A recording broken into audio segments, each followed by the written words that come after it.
Kingdoms rich in ancient grandeur, halls carved into the roots of mountains, the echoing of picks and hammers in deep mines and blazing forges, a commitment to clan and tradition, and a burning hatred of goblins and orcs.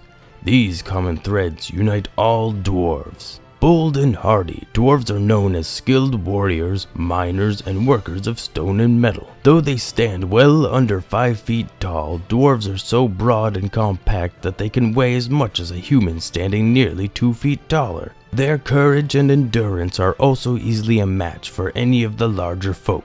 Dwarven skin ranges from deep brown to a paler hue tinged with red, but the most common shades are light brown or deep tan, like certain tones of earth. Their hair, worn long but in simple styles, is usually black, gray, or brown, though paler dwarves often have red hair. Male dwarves value their beards highly and groom them carefully.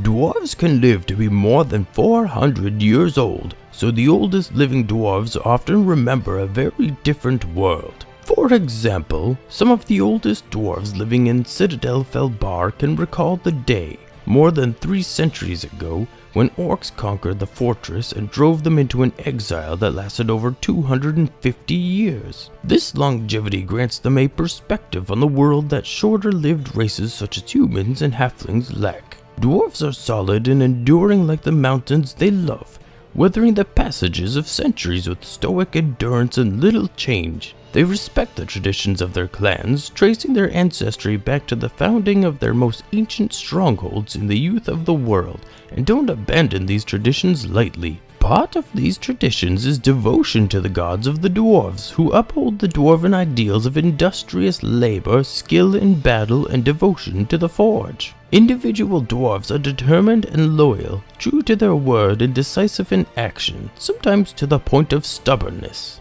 Many dwarves have a strong sense of justice, and they are slow to forget wrongs they have suffered. A wrong done to one dwarf is a wrong done to the dwarf's entire clan, so what begins as one dwarf's hunt for vengeance can become a full-blown clan feud.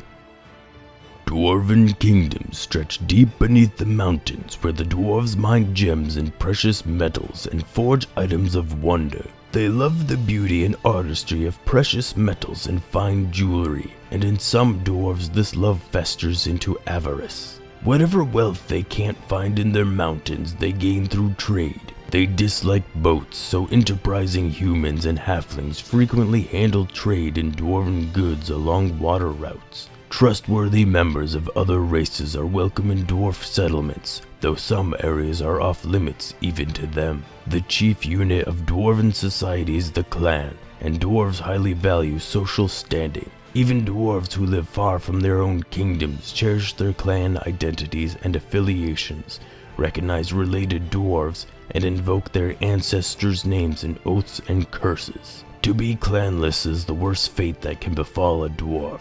Dwarves in other lands are typically artisans, especially weaponsmiths, armorers, and jewelers. Some become mercenaries or bodyguards, highly sought after for their courage and loyalty.